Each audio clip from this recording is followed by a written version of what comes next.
Siamo giunti alla 22esima edizione della Festa del Radicchio, ormai maggiorenne, però non li dimostra tutti questi anni.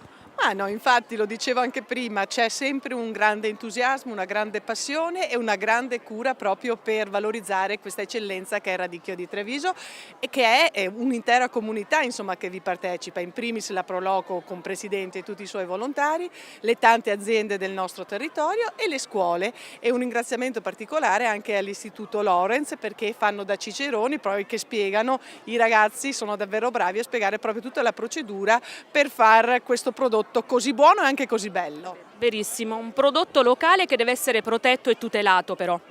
Certo, è un prodotto IGP e va valorizzato il fatto che sia un prodotto IGP e che ha tutta questa lavorazione, tutta questa competenza e tutta questa storia. Insomma, credo sia importante, mi pare che nella nostra regione questo si faccia, il fatto che vi lavorino anche tutte le Proloco del Veneto, questo è importantissimo.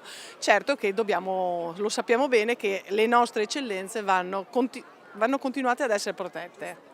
Alla festa si aggiunge, si unisce anche un concorso che viene appunto indetto per le scuole, quest'anno al 6° anno.